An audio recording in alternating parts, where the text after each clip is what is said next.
नमस्कार दोस्तों, स्वागत है आपका मार्बल एंड ग्रेनाइट ब्लॉक्स में। तो आइए दोस्तों, आज हम बात करेंगे कि एक सीढ़ी बनाने से पहले किन किन चीज़ों का आपको ध्यान रखना चाहिए।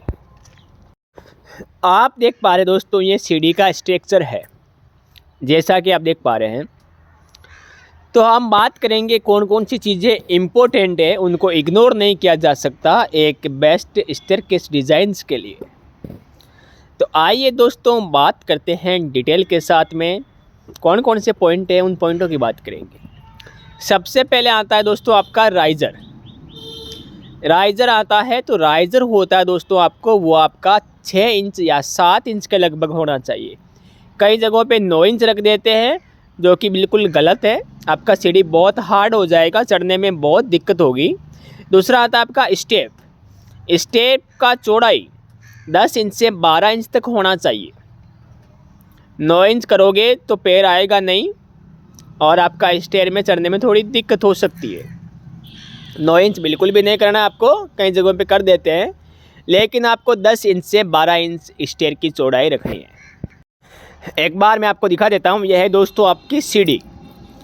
इसमें राइज़र कौन सा है और स्टेप कौन सा है वो मैं आपको बता देता हूँ। जो वाइट आप देख पा रहे हैं साइड में लगाया हुआ 6 इंच का, इसको राइज़र बोलते हैं।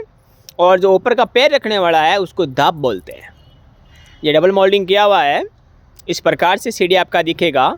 लेकिन दोस्तों जो इसका चौड़ाई है, आप 9 इंच रखोगे तो आपका पैर बराबर आएगा, या फिर पैर रखने में दिक्कत होगी तो कम से कम 10-12 इंच आपको रखना है। तीसरा आपका फ्लाइट थिकनेस यानी कि जहाँ पे आपका सीढ़ी बन रही है वो 4 इंच से 6 इंच का होना चाहिए। फ्लाइट कौन सा होता है, ये जो एरिया होता है जो आप देख पा रहे हैं, ये वाला इसका मोटाई जहाँ पे आपका स्टेप रखा जाता है, इसका मोटाई 4 इंच से 6 इंच होना चाहिए। कई जगहों पे 2 से 3 इंच हो जाता है, लेकिन इस चीज़ का विशेष ध्यान रखिए। उसके बाद जो रेलिंग की हाइट है, सीढ़ी के ऊपर जो रेलिंग लगेगी उसका हाइट 2 फुट 6 इंच से लेके 3 फुट तक होना चाहिए, जो कि आपका स्टैंडर्ड हाइट है।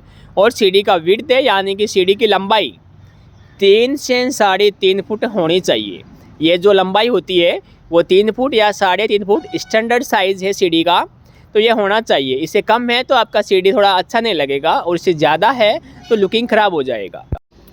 इसके बाद दोस्तों आप देख पा रहे हैं, अगला है अपना क्लॉकवाइज। जो सीढ़ी का जो डायरेक्शन होता है वो हमेशा क्लॉकवाइज रखा जाता है। इस चीज़ का भी अब ध्यान रखना, वास्तुकला के हिसाब से ये भी इम्पोर्टेंट पॉइंट है। तीसरा है फ्लाइट एंगल। 30 डिग्री से 45 डिग्री फ्लाइट का एंगल होना चाहिए। फ्लाइट एंगल कौन सा होता है, जहाँ से सीढ़ी आपका ऊपर उठता है, वो एंगल आपका मिनिमम आपका 37 डिग्री होना ही चाहिए। इससे 45 तक हो सकता है, लेकिन 37 एक अच्छी सीढ़ी के लिए बेहतरीन है। फिर है आपका लैंडिंग।